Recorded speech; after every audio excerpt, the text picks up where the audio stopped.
Before I move on to the story after I sort of arrived as homeless in Pershing Square at the metro station, I need to rewind back to why I even became homeless in the first place, because I feel like this is important and not only was a contributing factor in why I'm homeless, but also where and perhaps even why I was able to get out in the first place despite being homeless for a grand total of 2.5 years. On October 1st of 2011, the day after my 30th birthday, I had decided to start vlogging every single day. And my first video was, I'm going to New York City. Now, I did end up going to New York City, but not in the way that I thought I was going to. I was preparing myself mentally for months before that I needed to go and live in New York City, because that, to me, was the dream. For whatever reason, the dream that I had at the time, I needed to go to New York. Now, what was happening in my life at the moment? I had just, like I said, had my 30th birthday. I was in an AC circuits and photography class, digital photography class, in college out in Dallas. Now, we had only just started the fall semester, maybe 4 to 6 weeks at that point. And I decided, well, I guess I'm just going to have to cancel these classes. And I paid for them myself. I didn't have any financial aid. I had signed up for financial aid, but I wasn't able to get any money. Now, had I been able to get maybe some scholarships or something, that would have been different. But I was looking for Pell Grants because I didn't want to have to worry about all the other stuff. And I didn't want to have to pay back any loans. Because at this point in my life, something wasn't right. And that's why I think I needed this huge change in my life. Now, little did I know what was really going to happen, but I knew it could happen. And I think that was part of the whole change, was that I knew I could potentially become homeless. But I didn't know it was going to happen. So, in the following weeks, I decided, okay, well, I need to work until I can get my 5-year anniversary at work, because then I'll have extra vacation days that I can then cash in. And now on top of it, it was my 5th year one, so they were going to give me an extra week's worth of vacation, so I could cash all of it all at once. So I worked for my whole 5 years, and then about a week later, I was like, okay, now I got to get this cashed out. Get it cashed out as quickly as possible. And then I also put in, well, part of all of this, the reason why this was even happening, is because there was a transition at work. And they were going to be switching from the company I was at to a different company. And I wasn't sure where I was going to be at. I wanted to stick with my company because, well, you know, you stick with what's familiar. We all do that. And oftentimes that's not exactly the best thing you can do for yourself. I don't remember when the contract was going to expire, but what I found out, and I think what really pushed me, was that despite the fact that I wanted to continue working for my company, I also wanted to work at the building I was working at, and they were going to take me on anyway, no big deal. There was no option for me to stay with my company anyway. There were no other places for them to put me. There were no options after 5 years of working there, no promotions whatsoever. So, what the hell do I do? I go switch to the other company, possibly, get a raise, maybe. Possibly stick around for 3 to 6 months before they find somebody else they replace and put me somewhere else. Who knows? These are big issues that can happen, and although they may not necessarily happen, they're real. And so they were things that I was thinking about. I wasn't happy with living in Texas anyway. Granted, I lived in Dallas most of my life, and I did nothing with my time there. I didn't explore the place. I didn't try to do anything new. But I felt like it was the place. I didn't know, in reality, it was me and my attitude towards life. But I started changing that. Now, to this day, I still have some of the same issues, and I'm still trying to overcome them, and it's very difficult. But I've improved significantly since then. And that big step of, I need to get out of here and go somewhere else, and be somewhere else. Sometimes people say, it's not the best thing to do because your issues are just going to follow you anyway. And that's true, they will. But just because your issues follow you doesn't mean you won't gain perspective to then learn how to handle those issues. So I started my vlogs. I didn't get a whole lot of traction. I ended up deleting a lot of them by the time I got to LA. And I regret doing that, to be honest. Like, I don't have a whole lot of regrets. That is one thing I regret, but I learned from it, and I say no more of that. We're not deleting things just because you're not getting views. You're going to keep it there for archival purposes, for when you go look back at your life and see how you've changed, if you've changed at all. And if you haven't, make changes. If you have, hopefully it's good. So I found out that going to New York was not going to be that simple. And instead, I decided I was going to get a Greyhound bus pass. And at the time, they had a bus pass that was about $550, and it lasted 2 months. And it's just like any other bus pass you have for a Metroplex. You get on and off whenever you want. Apparently, they no longer have that option. So at this point, I no longer recommend Greyhound for this kind of stuff, because that was really the only reason I did it. And Greyhound isn't exactly the best service, in my opinion. I don't feel like it is really worthwhile in the end. If you're just trying to get from point A to point B, you're probably better off just flying a plane unless it's short enough. And that's because of all the other stuff that happened during my trip on Greyhound traveling around the US. Let's fast forward.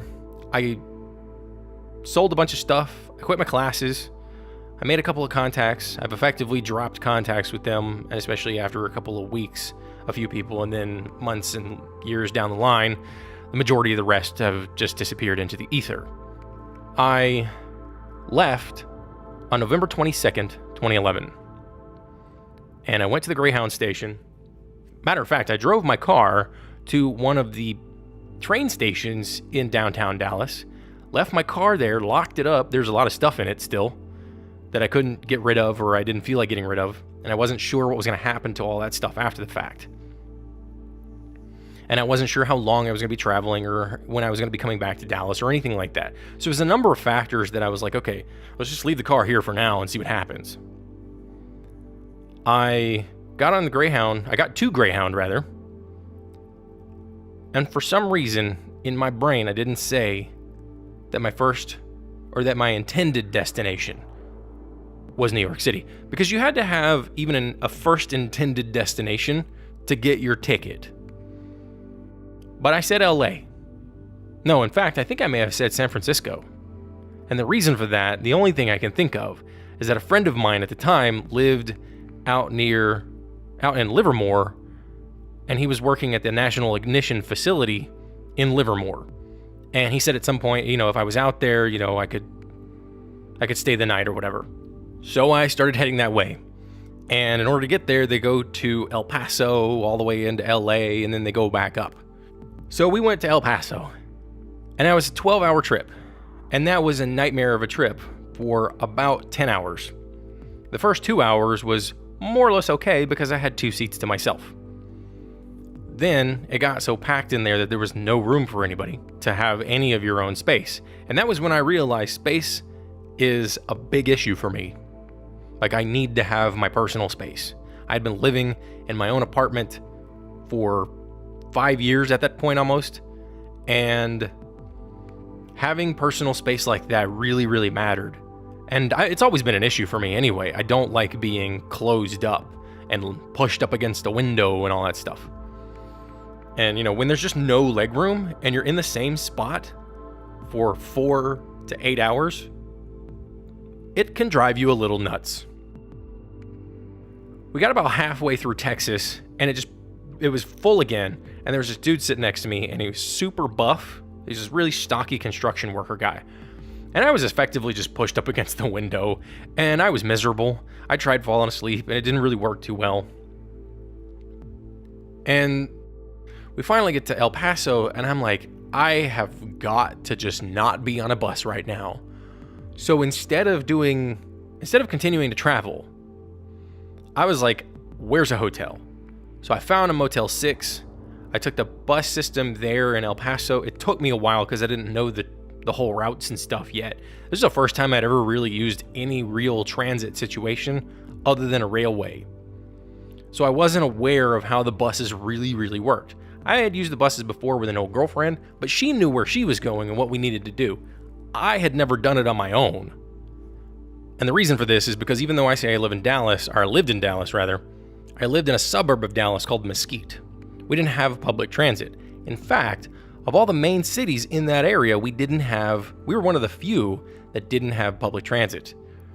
And we weren't connected to the Dallas area rapid transit system. So in order to get around anywhere, you either had to ride your bike, walk, or use a car. And so it was always a car, of course. And so I never used the transit system at all. And even then, the transit system wasn't that great. It wasn't fast at all. It wasn't rapid. So I find my way to this Motel 6. I sort of bunk up and fall asleep. And no matter what, no matter how tired I am, no matter how much sleep I actually get, it's never really that restful, the first time anyway. But I slept anyway. I was like, screw it. I need to sleep. I stayed there just for that one night. I went to Walmart. I had to take care of some things. I lost my sunglasses somewhere, so I had to buy some new ones. Came back to the hotel. I'd had, some pizza and all that. And I was just like, I need to be away from people. And at that time, internet wasn't really like a commonplace thing, Wi-Fi, for hotels.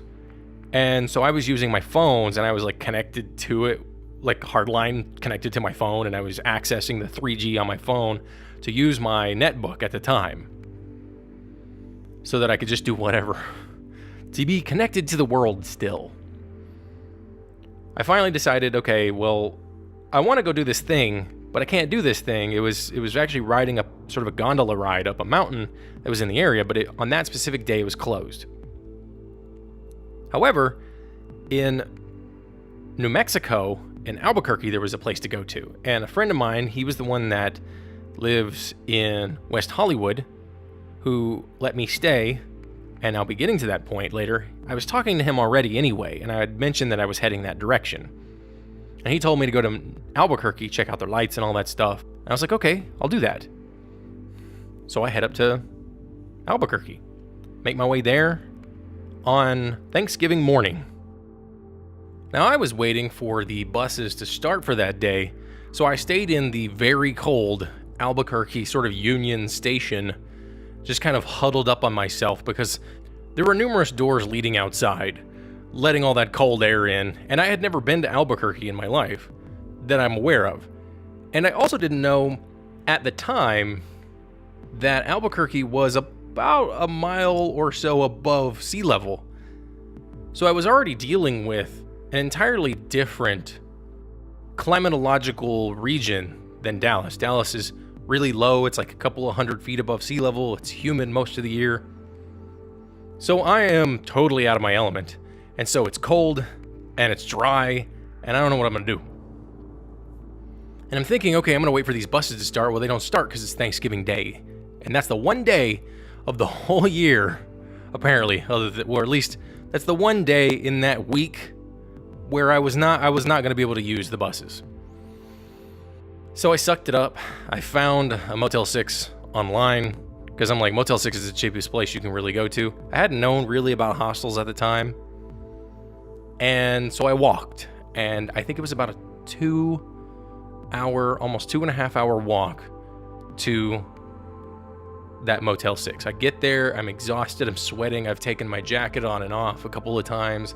I've walked through various different socioeconomic regions of Albuquerque. I've seen all sorts of stuff, things like Clamato and beer in a can. Never seen that before. I get there, I'm like, okay, I'm gonna try to sleep. Get some, at some point I ordered some pizza.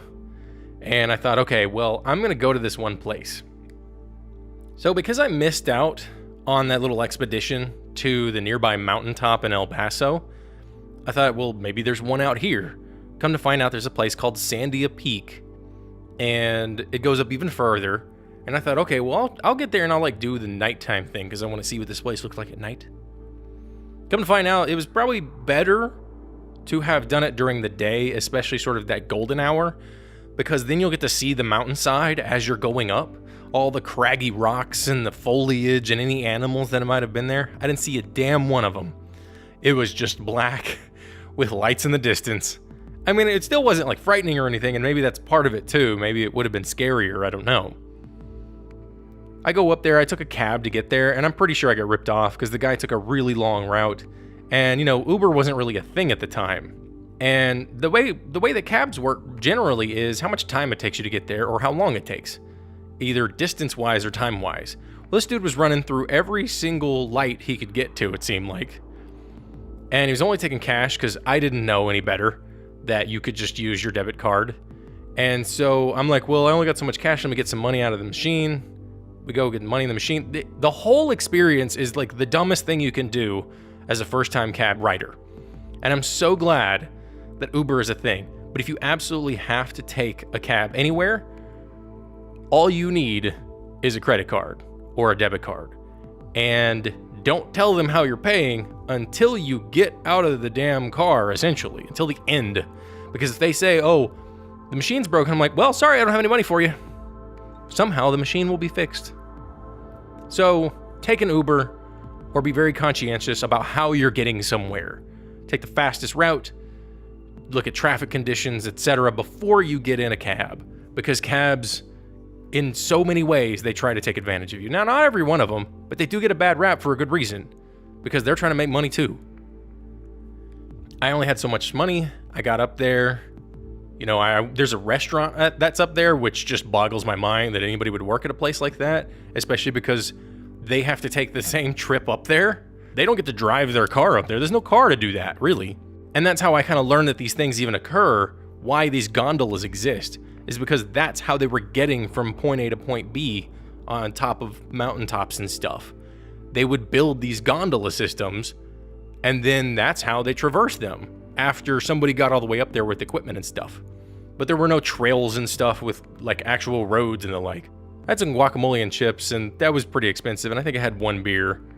I enjoyed my time there, talked to a couple people there, and then I waited, saw a little bit of Iron Man, come back down.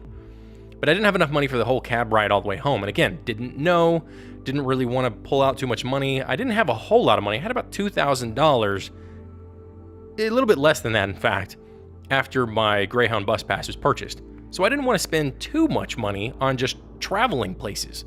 I already spent a lot of money on it as is. I walked down this main street from Sandia Peak all the way to like this Burger King or McDonald's or whatever, then called up the same cab driver. And again, I'm thinking he's my buddy or something. That's how badly ignorant that I was at the time in my life. I get my trip. I was just like, dude, just hit the highway. Get me home. I'm tired. And again, I was walking and wearing heavy stuff, and it's cold and whatnot. I had kind of already slept at the Motel 6, and so I kind of slept again for the first night. So the next morning, I get up and I left and I went across the street to the Hilton. And I just wanted to stay there for whatever reason. I guess just sometimes you're like, I'm gonna switch hotels because this is better. So why not? Stayed overnight. It was great, although it was $100, unlike the 30 that the Motel 6 was. And, I enjoyed myself, had a nice nap. Again, though, because it was the first time I was somewhere new, I don't sleep as well as if it was like the second night. Come back down, I'm thinking, okay, now I need to leave. I need to head back out of town. And as I was checking out, the girl at the desk, I look back on it now, I'm pretty sure she was flirting with me. I don't know why, but looking back at the interaction and like how she was talking to me, it seemed as though she wanted me to stick around a little longer. She was even willing to call me a cab and everything. But I was just like, yeah, no, I'll just walk back. So I walked back to Union Station. Again, another 2 to 2.5 hour trek through Albuquerque. Meanwhile, by the way, I had gone to the other Walmart that's there. That was the first time I had ever seen liquor in any kind of grocery store-like establishment. I had never seen liquor any other place other than a liquor store because I lived in Texas. Now I'm seeing it in the same store as everything else that I buy. And at that time, Walmart was like my go-to place for everything. Now it's Amazon for the most part. So that was an interesting eye-opening experience. Albuquerque was rather shocking overall, and it was a bigger portion of my travels.